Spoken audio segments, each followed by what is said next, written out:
RRB, l'invité du matin. Bonjour Elisabeth Noir. Bonjour Nicolas. Alors Elisabeth, on commence notre série consacrée à la campagne référendaire. On va recevoir chaque matin jusqu'à vendredi prochain un représentant des groupes ou partis habilités à faire campagne. Et on commence avec les loyalistes. Et oui, ce matin, c'est Philippe Blesse, les loyalistes, qui est notre invité du matin. Bonjour. Bonjour Elisabeth. Merci d'accepter notre invitation. Nous sommes déjà à 9 jours du référendum du 4 octobre. Sans faire déjà un bilan, qu'est-ce que vous pensez de la façon dont se déroule la campagne ? Alors certains ont parlé de radicalité, d'autres parlent d'une campagne de la peur. Et vous, quel est le bilan que vous dressez de cette campagne ? C'est pas du tout comme ça que je ressens cette campagne. C'est une campagne où il y a une très forte mobilisation des deux côtés. Les indépendantistes sont partis très tôt. C'est vrai qu'ils ont toute une logistique, des événements. Mais dans le camp loyaliste, l'unité a vraiment produit des résultats spectaculaires. Même si notre campagne a démarré il y a 1 mois et demi, elle a été très active. Et vous savez, j'ai beaucoup sillonné la Calédonie dans cette campagne. Je suis allé à Koumak, je suis allé en brousse plusieurs fois. On a fait beaucoup de réunions dans les quartiers sociaux. Il y a une forte mobilisation des électeurs loyalistes, une forte mobilisation des bénévoles, des gens qui se sont proposés pour porter des procurations, pour véhiculer les électeurs le jour du scrutin.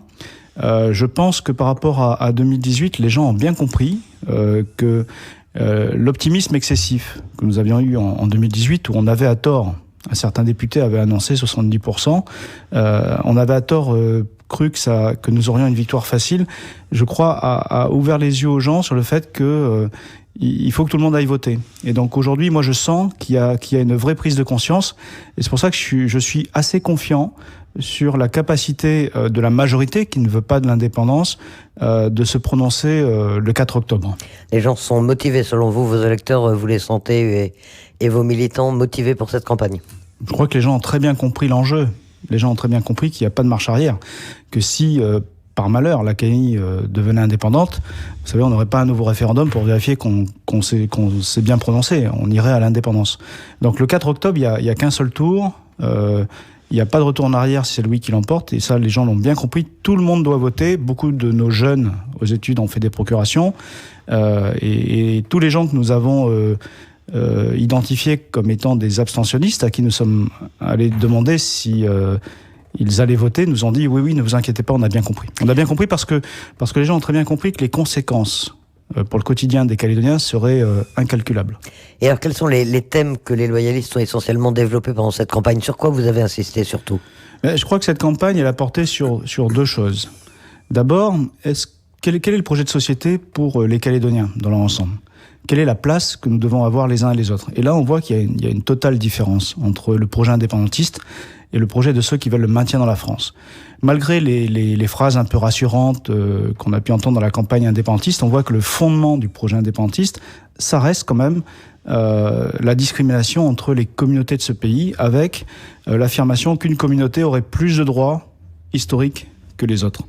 Or, nous disons exactement le contraire. Nous disons que nous voulons rester français parce que seule la France nous garantit que nous serons égaux en droit et en dignité. Vous savez, on reconnaît l'arbre à ses fruits. Et depuis des années et des années, le camp indépendantiste a tout fait pour empêcher les jeunes natifs non coutumiers de s'inscrire. Il a tout fait pour créer des discriminations dans le droit électoral entre les Calédoniens. Alors que nous avons tout fait pour le contraire, pour faire en sorte que chaque Calédonien puisse être respecté, puisse être inscrit et puisse voter. Eh bien, quand on voit cela, on se rend compte que les actes parlent et que les paroles un peu lénifiantes sur la nation arc-en-ciel et tout ça, c'est vraiment c'est de la fumée. La réalité, c'est que seul le projet loyaliste de maintien dans la France garantit que tous les Calédoniens seront respectés dans l'avenir de ce pays. Alors on dit qu'il y a encore des indécis, des gens qui hésitent, qui ne savent pas pourquoi ils voteront le 4 octobre. Selon vous, qu'est-ce qui va être déterminant ? Quels sont les sujets qui peuvent vraiment former le choix des Calédoniens, de ceux qui pourraient hésiter encore ? Alors je vous le disais, il y a deux sujets. Il y a ce sujet de la prise en compte de chaque Calédonien dans la vision politique de l'avenir. Donc nous, on a un positionnement qui est très clair. Nous sommes pour que tout le monde soit égal en dignité. Et puis il y a la question de qu'est-ce qui se passe si on devient indépendant ? À quoi ça sert l'indépendance ? Est-ce que vraiment c'est quelque chose qui amène du plus pour les gens ? La réponse, elle est non. C'est-à-dire que quand on regarde en détail ce qui se passerait en cas d'indépendance en matière de développement économique, en matière d'enseignement, en matière de santé, en matière de liberté de circuler, d'accès aux études supérieures pour nos jeunes, on se rend compte que le projet indépendantiste, il est quand même extrêmement inquiétant parce que aujourd'hui, on sait ce qu'on a. On sait ce qu'on a avec la France. On a un passeport qui permet d'envoyer nos jeunes aux études en métropole. Ils peuvent aller en Europe, ils peuvent aller au Canada avec des tarifs qui sont 4 à 5 fois inférieurs à ceux des étrangers dans ces pays-là, parce que nous sommes français. On sait qu'on peut soigner les gens avec un personnel médical de qualité, beaucoup de jeunes médecins français qui viennent travailler ici au Médipôle. On sait que l'État nous aide à financer les 46 milliards de l'enseignement secondaire. Il finance également l'enseignement primaire privé, qui est très important en milieu tribal. Et tout ça, tout ça, on l'a pas, parce qu'on est français. Le jour où on devient indépendant, tout ça, on sait que ça va disparaître. Alors, ce qu'on a envie de vous demander, si votre campagne, celle des loyalistes, est surtout en faveur du maintien dans la France ou essentiellement contre l'indépendance. Comment est-ce que vous l'avez organisé ? C'est du positif, c'est du négatif ? La question qui est posée le 4 octobre, c'est est-ce que vous voulez le transfert des compétences régaliennes ? Est-ce que vous voulez que la Calédonie devienne un État souverain de 270 000 habitants avec sa propre armée, sa propre monnaie et puis son passeport ? Bon, là, très clairement, nous pensons que c'est pas raisonnable. Parce que dans le monde d'aujourd'hui, avec les puissances qui nous entourent, qui veulent faire main basse sur les richesses de la Calédonie et qui peuvent venir piller notre zone maritime, la Calédonie serait impuissante face à la loi du plus fort. Le fait d'être français nous protège. Mais au-delà du fait que nous disons qu'il faut dire non à l'indépendance, parce qu'en fait elle va nuire à la qualité de vie et aux perspectives des générations futures, nous portons un projet. C'est-à-dire que nous nous battons ici pour plusieurs choses. D'abord pour continuer le développement économique et social de la Calédonie qui a été entrepris depuis 40 ans, avec la provincialisation, mais également depuis 30 ans, pardon, mais également nous nous battons pour la préservation des acquis sociaux. C'est tout ce que j'évoquais à l'instant. Aujourd'hui, on a en Calédonie un système à la française, très inspiré de la tradition sociale française, dans laquelle on a des moyens pour donner l'accès à l'éducation au plus grand nombre, on a des moyens pour soigner chaque personne, quels que soient ses revenus, avec l'aide médicale gratuite. On a un système de protection de nos anciens avec le système de retraite, les minimums vieillesse. Et tout ça, il faut le préserver parce que c'est ça qui fait vraiment le vivre ensemble et le rééquilibrage social. Mais les indépendantistes disent que tout ça va être préservé, on le lit dans tous leurs documents de campagne, dans leurs propos, dans leurs déclarations, que rien ne va changer sur ce niveau-là, qu'il y aura les mêmes salaires, la même protection sociale. Là. Qu'est-ce que vous pensez de leurs arguments ? Ils disent pas la vérité. Ils disent pas la vérité. Et en fait, quand on a des débats et qu'on creuse, on voit que le projet économique indépendantiste, il est fumeux. Je m'excuse de le dire, mais la réalité, c'est que l'État a été très clair dans son document sur les conséquences du oui ou du non. Si on devenait indépendant, ce qui n'arrivera pas, heureusement, les transferts financiers seraient caducs. C'est-à-dire que tout ce qui est aujourd'hui aidé par la métropole, l'enseignement secondaire, donc les 46 milliards, mais également les dotations aux provinces, 6 milliards sur mes 45 de fonctionnement, nos 45 de fonctionnement à la province, toutes les aides aux communes. Moi, je rappelle que l'IFU, 30% de son budget est donné directement par l'État. Tout ça, s'arrêterait parce que la France ne donne pas d'argent à des États indépendants. Donc, il y aurait pendant 1 an une transition assez courte. Et puis après, vous débrouillez, vous financez par vous-même, vous augmentez vos impôts. Donc, j'entends les théories que certains économistes, autoproclamés indépendantistes, nous servent en disant qu'il y aurait de l'argent caché, qu'on va vendre le capital immatériel de l'Académie, mais il faut rester sérieux. Et vous savez, je sens que dans cette campagne, il y a un noyau dur indépendantiste qui est très endoctriné, mais il y a, je pense, beaucoup d'électeurs du oui qui votent pour des raisons identitaires, mais qui en même temps posent des questions, et des bonnes questions, à leur leader indépendantiste. Est-ce que vous êtes certain que moi je vais garder mon travail ?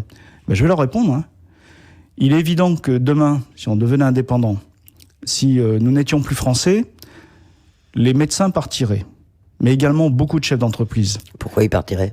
Parce que notre économie repose sur la confiance Et on voit bien qu'aujourd'hui, ce qui retient le développement économique de la Calédonie, c'est la menace indépendantiste.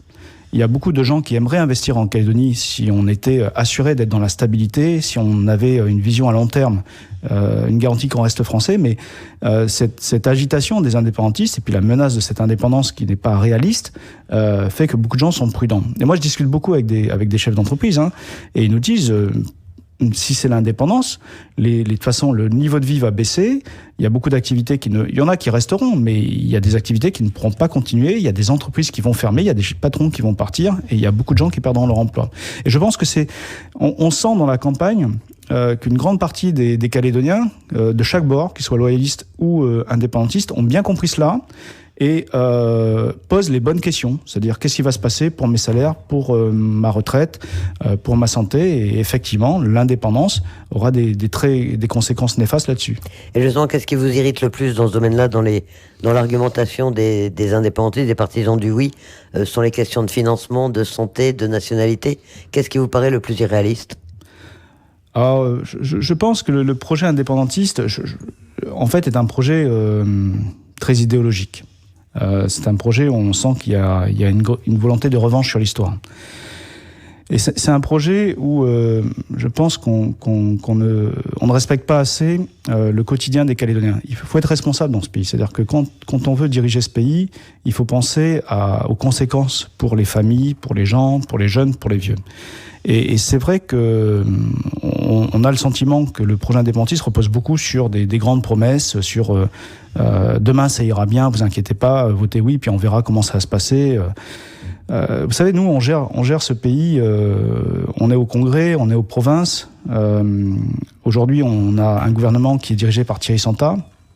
Ce sont des gens de l'avenir en confiance, des loyalistes qui gèrent les problèmes budgétaires. Et on voit bien que même aujourd'hui, avec l'incertitude sur le nickel, avec ces investisseurs qui attendent de voir ce qui va advenir de la Calédonie dans le futur, il y a un ralentissement économique. Ce ralentissement économique, il baisse d'environ 10% de nos recettes fiscales. Il manque une dizaine de milliards. Eh bien, ça a des conséquences. Ça a des conséquences sur le quotidien des gens parce que nous ne pouvons plus recruter de nouveaux fonctionnaires. Nous avons des difficultés à financer notre sécurité sociale. Nous avons des difficultés à investir pour soutenir l'économie. Et donc, on voit bien que même en n'étant pas indépendant, une petite baisse d'activité, ça a des grosses conséquences. On ne peut pas donner des subventions à plein d'associations, on est obligé de resserrer la vis partout. Alors vous imaginez ce qui se passerait si demain la France partait, si on n'avait plus les transferts financiers, si on n'avait plus les 46 milliards pour payer l'enseignement secondaire, si on n'avait plus les contrats de développement, si on devait payer par nous-mêmes tout ce qui aujourd'hui est pris en charge par la France parce que nous sommes français. Les conséquences seraient extrêmement douloureuses pour la population, en termes d'emploi, en termes de capacité à payer les retraites, en termes de capacité à payer les médecins.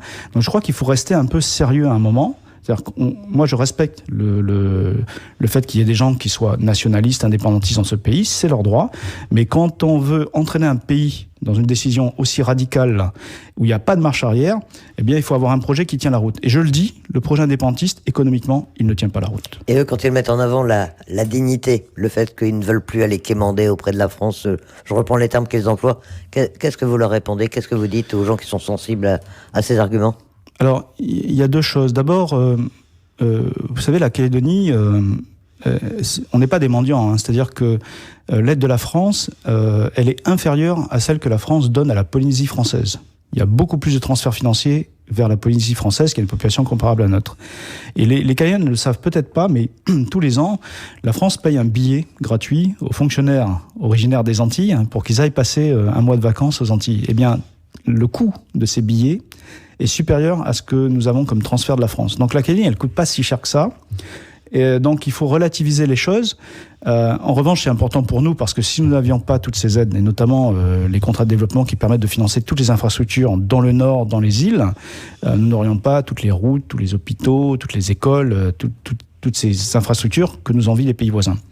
Après, sur la question de la dignité, moi je pense que dans le vote oui, il y a deux catégories de gens. Il y a des gens qui sont dans une logique revancharde.